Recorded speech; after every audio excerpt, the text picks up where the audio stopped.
Allô, allô. Ah. Attends, juste avant. Alors, mesdames et messieurs, une petite annonce avant la conf. Je suis pas comme Chewy, je suis pas sur mon PC en train de coder. Je vous regarde, je parle avec vous, j'interagis avec vous. Donc j'attends de vous que vous me regardiez en échange et que vous fassiez des choses. Voilà. Vous avez tout à fait le droit de prendre votre pause. Finalement, ma conf sert à ça. Donc allez-y. Mais si vous êtes là, s'il vous plaît, regardez-moi. Soyez pas sur votre PC. Je vous remercie. En plus, normalement, je suis à peu près cool et je sais de quoi je parle. Donc essayez d'en profiter aussi. Est-ce que ça marche? Ça marche pas. Et il est pourri ton focus, hein. Bon. Je vais vous poser quelques pré-questions avant qu'on commence, le temps que mon cher technicien me mette le focus. Qui connaît Epimeros déjà? Ok, plus de la moitié. Nickel, ça marche. Ok, qui a déjà été sur Epimeros? À peu près les mêmes personnes, voilà. Qui est admin Epimeros? Ouais, il y a des menteurs par ici. Non, il n'y a que moi qui admin Epimeros ici. Et puis il y en a un là-bas, mais visiblement il a démissionné, il veut plus assumer. Bon alors, et qui sait ce que c'est qu'un qui me suffit? On va finir là-dessus. Ok, il y a quelques personnes qui n'ont pas levé la main. Donc je vais expliquer. Qui me suffit, c'est le serveur le moins cher d'OVH. OVH, c'est un hébergeur. Donc il s'agit tout simplement de cloud étudiant. Je vais développer sur la notion de cloud. On n'est pas tout à fait du cloud, mais j'expliquerai tout ça. Mais basiquement, on reprend à peu près tous les classiques d'un cloud. Comment est-ce qu'on peut faire tenir 100 utilisateurs sur l'un des serveurs les plus bas de gamme, les moins chers, les plus cheap de OVH? C'est tout de suite. Alors, je vais parler vite fait de pourquoi je parle très rapidement, parce que une association, ça vit. On a un peu de mal à expliquer ce qu'on est, ce qu'on fait. Nous, on attend qu'une seule chose, c'est que vous refassiez Epimeros chez vous, que vous le refassiez avec vos amis, que vous le refassiez n'importe où. C'est ce qu'on attend. C'est pour ça qu'on partage. En deuxième point, il y a des petites problématiques qu'on a quand on a 100 utilisateurs, qu'on n'a pas quand on est 4, quand on est 2. J'ai plein de gens qui me disent « Ouais, c'est trop bien, on est tout seul sur notre serveur, ça marche tout seul. » Oui, c'est parce que vous êtes tout seul sur votre serveur. Quand vous êtes 100, c'est pas pareil. Je réexpliquerai tout ça. Et puis peut-être qu'à certains moments vous aurez des projets à faire et que pareil ça demandera à gérer plus de 10 personnes. Vous allez vous rendre compte que ce que je vais vous dire, ça sera réutilisable. C'est assez transversal comme on dit. Donc tout ça pour parler surtout des personnes avec qui qui sont dans Epimeros, c'est-à-dire des étudiants. Des étudiants, leur point numéro 1, là je vais encore le souligner vraiment, voilà, il faut que ça soit pas cher ou vraiment pas cher, entre les deux. Voilà. Donc quand c'est 20 €, c'est la borne maximum de ce qu'ils sont prêts à dépenser pour toute l'année. Un Mac, il n'y a pas de souci, c'est un Mac, ça se montre, c'est cool. Par contre, Epimeros ou n'importe quel asso ou n'importe quel truc comme ça, vous allez avoir du mal à venir de l'argent. Vous allez être contraint par ce genre de choses. On va expliquer comment est-ce que nous, on a dû optimiser tout, parce que on ne peut pas se payer par exemple des assurances, des tickets. Ouais, vous avez une merde, c'est payant le fait d'avoir un incident. Le fait de dire à OVH que vous avez un problème avec votre disque dur, il faut payer pour le dire. Si vous n'avez pas l'argent, parce que les gens ne vous ont pas donné, parce qu'ils sont radins. Il faut aussi que vous gérez votre truc en fonction de l'année scolaire. Ça paraît con parce que si vous faites un service, les gens autour de vous, en dehors du monde étudiant, ils gèrent de janvier à janvier. Ils ne gèrent pas de septembre à août. Voilà, non, ça c'est s'il n'y a que à Epita qu'on fait ça. Donc ça, il faudra aussi le gérer. Alors, normalement, ça passe à peu près bien parce que vous gérez par trimestre, par mois, enfin vous débrouillez, vous truandez un peu et puis ça passe. Mais c'est quelque chose qu'il faut avoir. Et puis surtout, c'est tout le reste, ce qui va faire que vous pouvez vous-même faire quelque chose qui a une plus-value par rapport aux autres. C'est un support de ouf. Quand je dis un support de ouf, c'est être là au moment où on vous envoie un mail, vous répondez tout de suite. Le mail, il doit être rempli, il doit être consistant. Vous n'allez pas bâcher le mec parce qu'il a fait une sick fault ou parce qu'il n'a pas dit bonjour. Non, ça c'est que certaines personnes qui font ça. Vous mettez des liens pour que le gars il puisse continuer à faire des recherches. Vous mettez des mots-clés pour qu'il puisse faire des recherches Google puis qu'il se débrouille. Si vous faites un mauvais support, ça va vous revenir à la gueule de deux façons. Soit le mec va vous renvoyer des mails, il va vous faire chier toute la journée, vous n'allez pas pouvoir bosser. Du coup, vous allez l'ignorer, vous n'allez pas répondre à ses questions. Et après, ce qui va se passer, c'est que les gens vont vous dire que vous êtes un connard, que votre asso c'est de la merde, tout ça. Et ça, sur 10 générations, ça va vous poursuivre. Voilà. Un mec satisfait, c'est peut-être un mec qui est en nouvelle. Un mec insatisfait, c'est 100 mecs qui vont se foutre de votre gueule. Il y a ça aussi. Donc pédagogie, possibilité très large, ça c'est par rapport au fait que quand vous payez quelque chose, je vous ai dit, hein, l'étudiant il veut quelque chose de pas cher ou de vraiment pas cher, mais quand c'est pas cher et pas vraiment pas cher, il attend à pouvoir faire plein de trucs. Voilà. Et plein de trucs, ça a vraiment tout ce qui lui passe par la tête au moment où il va vous poser la question. Et ça, c'est vraiment pas facile. Être capable de faire quelque chose de compétitif sur 3 trucs, ça va. Capable de faire quelque chose de compétitif sur énormément de possibilités, c'est super chaud. Et là, il faut que j'aille vachement plus vite, donc je vais passer la slide suivante. Oui, donc, et puis il y a tous les trolls Linux, VSD, Debian, Gentoo, Arc. Au final, il vaut mieux faire les mêmes choix que tout le monde parce que ça marche mieux, c'est vrai. Donc Arc, c'est un mauvais choix, FreeBSD c'est de la merde, enfin voilà tout ça. Quand vous avez des vrais utilisateurs que vous n'avez pas le droit à l'erreur, qu'il faut que ça marche direct, vous prenez pas FreeBSD, vous prenez pas Arc, vous prenez pas Gentoo, vous prenez une Debian et ça marche tout seul, ou vous prenez une Red Hat. Voilà. Ça c'était pour les accus, s'il y a des accus dans la salle, je sais pas, bref. C'était un mauvais choix, voilà, je vous le dis en face. Mais en fait vous vous en foutez parce que vous n'avez pas de garantie de résultat, donc c'est pas grave. Les problématiques cloud-ish. Je dis ish parce que c'est pas tout à fait du cloud. Le vrai cloud, il y a de la haute disponibilité, votre data center, il y a un incendie, le truc il part en Océanie et les gens ne se rendent même pas compte qu'il y a un incendie. Nous on fait pas ça, on peut pas, on n'a pas l'argent. Faut prévoir un peu d'argent pour le ticket, mais c'est tout. Par contre, il faut qu'en 2 clics, les utilisateurs ils puissent faire ce qu'ils veulent. En 2 clics, il faut créer un site web. En 2 clics, il faut qu'il y ait leur base de données. En 2 clics, il faut qu'il y ait un compte FTP qui puisse mettre leurs données. Pareil pour les mails. Enfin, il faut que tout soit faisable par une interface web parce que vraiment le reste c'est chiant, on n'a pas le temps de... s'il faut chercher dans le manuel, s'il faut chercher sur internet, autant se prendre son propre serveur. L'intérêt d'aller chez Epimiros ou chez n'importe quel truc un peu cloudy par rapport aux autres, c'est de pouvoir se rajouter des choses facilement. Et ça, il ne faut pas le perdre de vue. Le monitoring, c'est surtout pour vous. Mais il va se passer des choses, il y aura des incidents, il y aura ce genre de choses, c'est obligatoire. Et il faut que vous réagissiez relativement vite. Relativement, bon, ça peut être dans la semaine, quoi. Mais il ne faut pas oublier que le serveur, il tourne toujours pendant que vous êtes en vacances, quoi. Et pareil, ça, se mettre en place quand on est sur son serveur tout seul, en général, on ne le fait pas parce qu'on s'en fout. Bon, dès qu'il y a plus de 10 personnes, vous n'avez pas le choix, vous êtes obligé de le faire. Ajuster les ressources dynamiquement, ça veut dire que... par exemple, on a dû tripler notre disque dur parce qu'on n'est pas à la place de tout mettre, on n'avait pas la place de tout faire. Donc il a fallu qu'on aille voir OVH, qu'on rachète des disques durs et tout. Ça veut dire que vous devez mettre des limites sur comment l'utilisateur utilise votre serveur, mais vous devez que les limites elles puissent changer au fur et à mesure selon l'utilisation du serveur. Il y a des outils qui font ça, ils sont pas faciles à utiliser, la doc est super chiante, il faut un peu de temps pour le faire. D'ailleurs, nous on le fait pas très bien, pour tout dire. Et puis, tout automatiser tout ce que vous pouvez. Parce que si vous automatisez pas, vous devez le faire à la main, et vous aurez la flemme, vous n'aurez pas le temps, vous serez en train de travailler, vous serez en projet, vous aurez plein de trucs. Et donc vous n'allez pas le faire, ça ne va pas se faire, ça prendra du temps, ça sera mal refait, 3e fois, parce que ça sera le pote qui l'aura fait à la place. Et le pote, il ne connaissait pas exactement comment faire, il va merder, il va se faire une connerie, enfin ça arrive, c'est sûr.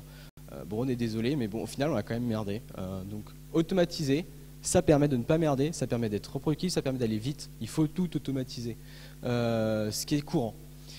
Et puis bon, alors je le répète, la taille compte parce que 100, c'est beaucoup de personnes. C'est beaucoup plus que ce que vous êtes dans les amphis, malheureusement. Et donc, à tout moment, il y a très peu d'utilisateurs qui sont sur le serveur. Par contre, en permanence, il y en a qui sont dessus. Et en permanence, à 100, c'est assez pour faire un roulement. 100, c'est assez pour qu'il y ait 100 besoins différents. Et il faut tous les couvrir. On vous le demande, donc vous le faites. Et ça demande vraiment que tous les trucs qu'on trouvait un peu cool par rapport à cette automatique, par rapport à que c'est des technos sympas, vous le fassiez. Vous ne posez plus la question parce que vraiment vous avez besoin de le faire. Next. Un petit point sur la gestion. Bon, ça c'est surtout pour ceux qui ont des assos. Est-ce qu'il y en a qui ont des assos ici? Sinon on zappe. Personne asso. Est-ce que quelqu'un est intéressé par faire une asso? Sinon je fais le point en 3 secondes. Oui, vite fait, ok. Donc alors, Epimiros, on est 3. On est 3 pour 100 utilisateurs, un serveur, 24 heures de service sur 24, 365 jours sur 7. On n'a pas le temps pour la paperasse. On n'a pas le temps, on n'a pas le temps pour la paperasse Les banques physiques, c'est des cons. Ils nous envoient des lettres, ils nous envoient des fax, ils ne connaissent pas le mail, ils ne connaissent pas le téléphone. Vous pouvez les oublier. PayPal, ça marche très bien. Parfois, vous êtes obligé d'utiliser les banques physiques. Mais si vous pouvez vous en passer, vous oubliez les banques physiques. La préfecture, c'est les gens à qui vous envoyez les rapports d'assemblée générale, le nouveau bureau, tout ça. Bon, en vrai, vous n'avez pas le temps de faire la com, les gens ne sont pas motivés pour reprendre vos assos. Votre bureau, il marche très bien comme ça, vous n'avez pas besoin de changer les choses. C'est en parlant avec vos gens que vous savez ce qui change. Bon, vous ne faites pas d'AG, vous ne faites pas assemblée générale, vous ne changez pas votre bureau, tout ça, parce que c'est. Voilà, déjà, il n'y a personne qui veut le faire, et ensuite, vous n'avez pas le temps de faire la paperasse. Du coup, vous zappez, c'est très mal. C'est très très mal. C'est interdit par la loi et tout. Ouais. Mais en vrai, on le fait quand même. Voilà, faut être très clair. Et puis, si vous passez des pitas, c'est un énorme gain de temps. C'est fantastique toute la liberté que ça vous donne. Vous pouvez choisir où est-ce que vous mettez votre argent. Vous pouvez faire plein de trucs. C'est vraiment génial. Vous ne passez pas des épité1. Ça serait un peu dommage, parce que du coup, vous serez une asso, vous êtes tout seul dans votre asso. Ça, on ne fait pas. Et puis, épita, ils n'aiment pas trop quand on se passe de vous aussi. Faut pas parler d'Epimeros à M. Rouvray, il devient tout rouge. Voilà. Donc d'un côté c'est super, ça donne plein de liberté et tout. Par contre, cette liberté elle a un coût, et ce coût c'est le fait que vous n'avez pas d'argent d'épita. Voilà, ça coûte très cher en fait. Ça coûte plus ou moins cher, mais dans le cas ça coûte très cher. Après, sinon, on était hébergé chez le bocal, donc on va dire qu'on s'y retrouve en termes de qualité. Voilà. Epimeros, c'est la particularité d'avoir une inscription online sur epimeros.org. /inscription pour faire la pub. On n'a pas toujours fait ça. Personnellement, je suis contre. Je trouve que c'est pas du tout humain. On rencontre pas les gens, on se rend pas compte qui vient, pourquoi. Parfois, on n'a juste pas le choix. Le truc, c'est que récupérer les gens, ça prend du temps. Leur parler, les convaincre, ça prend du temps. Et surtout, le pire de tout, le pire du pire du pire, c'est que les gens ils vous payent en espèces et que vous avez votre compta là. Déjà, vous faites pas la compta, donc vous ne savez pas où vous en êtes. Vous avez des papiers partout, vous les perdez, vous mélangez, c'est la galère. Et puis vos monnaies, il faut la transformer en argent sur votre PayPal. C'est super casse-couille. Vous allez sur votre banque privée, vous faites un virement sur votre PayPal. Est-ce que c'est légal? Non. Votre banquier, des fois, il peut vous poser des questions parce qu'à la fin, ça finit par faire des montants importants. On parle en milliers d'euros là quand même au final. Donc c'est chaud, c'est chiant. Il vaut vachement mieux passer par un petit bouton PayPal, donate, machin, et puis ça se passe comme ça. Vraiment, je vous le conseille. Donc l'inscription online, c'est vraiment un prérequis si vous n'avez pas le temps, si vous êtes short en termes de gestion, de compta, tout ça. Un petit point de question, si vous êtes jusqu'à là. Ouais. Je répéterai ta question à voix haute. Ah merde, il me manque ça. Epimeros, on fait un hébergement à la façon cloud pour des étudiants, donc vous notamment. Pour l'adhésion, c'est 20 € par an, et pour ça, tu as l'accès à un serveur en ligne de commande, tu as accès à la console de gestion sur laquelle tu peux mettre mail, site, FTP, enfin ce que tu veux. Il y a une conf Vim de base pour pas se taper la conf de merde que tu as de base. Tu as une conf Emacs de base qui est recommandée par des Emaxiens excellents. Il y a les newsgroups configurés de base. Enfin, voilà. Quand connecté, c'est un truc fait pour les épité1 par des épité1. Donc vous savez que ça correspondra à peu près à votre usage. Et via l'interface web, en 2 clics, vous pouvez faire ce que vous voulez. Voilà. C'est 20 € pour 30 gigas. Sachant que 30 gigas, c'est une limite entre nous. Si tu as besoin de plus, tu redemandes. Voilà. L'année suivante, le renouvellement est à 10 €. Voilà, pour encourager à rester. Plutôt honnête. Est-ce qu'il y a d'autres questions peut-être sur comment gérer l'asso? Mais ça, je pense pas. Allez, suivant. La gestion, voilà, donc là, c'était le moment où je vous explique qu'on est super humain et tout ça. Que de toute façon les gens de manière générale ils n'ont pas envie de payer et qu'ils voudront aller sur leur serveur, et qu'il faudra être ouf, il faut être simple, il faut être réactif, et surtout il faut être efficace, il faut répondre à leurs problématiques si vous voulez qu'ils restent. Mais bon, ça voilà, bon, vous l'aurez compris, on va zapper. Ouais, alors ça j'en parle quand même, c'est super important, ça c'est super important, mais en général, surtout là il y en a que qui vient de rentrer, il ferait bien d'écouter aussi. Je te regarde, non. La pédagogie, c'est super important. Expliquer aux gens, c'est gratuit, ça va vous gagner des heures et des heures. Je dis ça pour vous aujourd'hui, je vous dis ça pour demain en stage. Les gens ne communiquent pas assez de manière générale, ne faites pas cette erreur. Il faut communiquer quoi qu'il se passe. Que vous soyez dans une asso avec vos membres, que vous soyez un membre avec votre asso, que vous soyez entre collègues, n'importe quand, il faut expliquer. C'est très important. Et les gens ne vous font pas chier juste pour vous faire chier. Il y a toujours une raison pour laquelle ils vous font chier. Il faut d'abord trouver la raison, ensuite il faut régler le problème. Voilà. Si vous réglez le problème juste comme ça, sans trouver la raison, ça va revenir. Parce qu'en fait, la raison, vous ne l'avez pas forcément réglée. Il y a très peu de chances que vous l'ayez fait. Dans le cadre d'Epimeros, c'est-à-dire un qui me suffit pour 100 personnes, il n'y a que la pédagogie, c'est-à-dire les explications et la discussion, qui permet aux gens de comprendre pourquoi il ne faut pas abuser des ressources. Parce qu'à 100, c'est très facile de surcharger le serveur. Il n'y a que 8 Go de RAM. Dans un sens, c'est énorme. Dans un autre, c'est très petit. 8 Go de RAM par personne, ça fait quoi? 80 mégas 80 mégas, IMAX ne rentre pas là-dedans, je suis désolé. Non. Alors si en plus vous mettez un site web, c'est fini. Alors la petite tartine technologique, là c'est pour vous expliquer un petit peu quels outils on gère. Le problème c'est que j'aurais bien aimé pouvoir parler plus, mais on est short en temps et que ça me prend beaucoup de temps d'expliquer quels outils, pourquoi, comment, par rapport à quoi. Donc là je vous explique uniquement ce qu'on prend et encore c'est super court. Le truc super important, si jamais un jour vous avez à gérer un serveur avec plus de 5 personnes, vous utilisez un panel de configuration. Donc nous on utilise ISP-config. Le panel de configuration, c'est l'outil magique qui vous permet de tout superviser, de tout utiliser en quelques clics pour vos utilisateurs. Il y aura toujours un peu de travail, il y a toujours un peu de conf, il y a toujours un peu de doc, il y a toujours des scripts de glue, mais ce truc-là, ça vous sauve la vie et ça rend le truc automatisable et vraiment rapide. Voilà. Donc là, dans ce cas présent, ça gère tout ce qui est mail. Moi j'utilise beaucoup. Ça gère toutes les connexions bases de données, genre créer de nouveaux utilisateurs, changer tout ça avec les bases qui vont avec. Nous on utilise, donc là de base on a branché MySQL, PostgreSQL. Sur le serveur on fournit par exemple aussi MongoDB, Redis et CouchDB, voilà, qui sont aussi utilisables et tout. On les a juste pas branchés parce qu'on a peur que ça fasse peur aux gens de le voir. Bon, le FTP, personne n'utilise ça. Les VirtualHost, c'est pour les sites web, tout simplement. Et notamment, ça fait la sécurité qui va autour. Parce que sans utilisateur, avec chacun 3 sites web, les mecs, ils ont utilisé WordPress, ils ont un plugin pourri avec un thème pourri. Paf, vous avez un virus sur votre serveur. Ils sont 15, paf, vous avez 15 virus sur votre serveur. Avec un peu de chance, c'est 15 différents. Ça va être super sympa à retirer. Il faut penser à ça aussi. Voilà. Donc le ISP-config par exemple est très facile pour utiliser, pour faire une shroud, donc c'est-à-dire ne pas pouvoir sortir d'un dossier précis. Le shroud c'est changement de racine et le SU c'est changement d'utilisateur. C'est comme ça on le met un petit utilisateur qui doit réduire et du coup il ne peut pas faire chier le monde. Voilà, c'est très très important, n'oubliez pas ça. Au niveau du SSH, c'est-à-dire les gens qui se connectent en ligne de commande, nous on a fait le choix de Unix bare bones, c'est-à-dire les simples groupes, les simples utilisateurs. Bon, en vrai c'est la galère. En vrai c'est vachement chiant, il y a beaucoup de bash, il y a beaucoup de traitements. Je vous déconseille d'utiliser ça, je vous conseille de trouver quelque chose d'autre de mieux. Ça doit exister, on n'a pas eu le temps de chercher, de se documenter. Mais sinon ça marche quand même. Unix a tout ce qu'il faut pour pouvoir gérer massivement le multi-utilisateur sur votre serveur.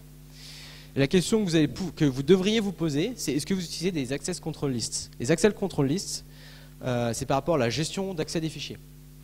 C'est un fichier, vous avez peut-être vu, ouais, normalement les accus l'ont expliqué, vous gérez vos droits avec le chmod. Et donc ça c'est général, c'est vous, votre groupe, le reste du monde. C'est les 3 chiffres magiques qui font le chmod. Les ACL, ça fait beaucoup plus que ça. Vous gérez par groupe, vous gérez par personne, vous gérez par reste du monde, c'est des trucs vachement plus fins. Par contre, du coup, il y a vachement plus de commandes à utiliser pour gérer tout ça. Donc, c'est-à-dire que dans des cas certains où vous avez besoin de partage, vous avez besoin de trucs précis, c'est vachement pratique, ça vous sauve la vie. Par contre, dans tout le reste du temps, ça vous emmerde parce qu'il y a plein de commandes en plus. Donc, c'est à vous de doser par rapport au fait si vous avez besoin d'échanger beaucoup de fichiers, mais pas que ça soit n'importe quoi, ou si il faut que ça soit... ou s'il faut que ce soit tout simplement simple. Donc nous, on avait opté pour la simplicité. Et puis vous allez vous taper du bash et le script d'administration de votre choix pour automatiser plein de tâches, pour faire plein de glue, pour faire en sorte que tout tourne tout seul, parce que vous ne pouvez pas le faire à la main, c'est pas possible. Voilà. Et c'est la dernière slide. Est-ce que quelqu'un a une question? Je vous ai endormi, c'est terrible. Oh là là.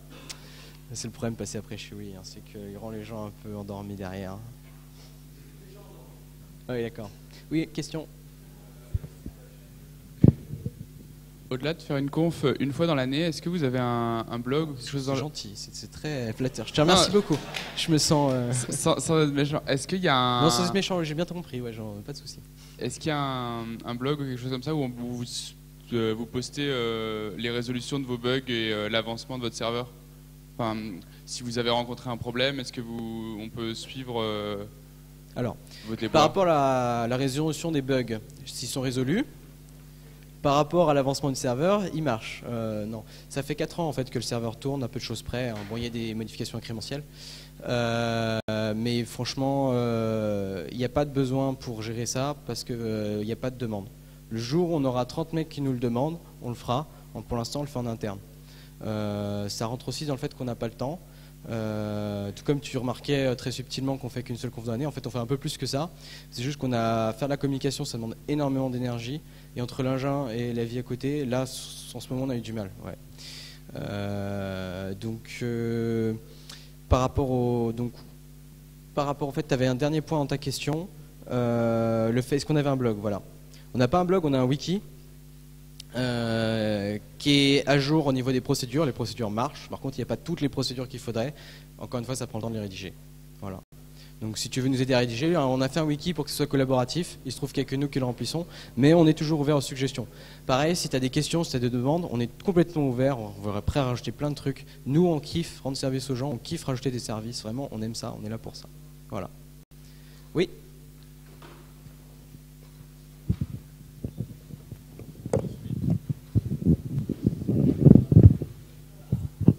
Ouais. Moi, je voulais juste savoir s'il y a moyen, éventuellement dans l'année, donc comme je sais que vous avez un emploi du temps plutôt chargé avec l'engin.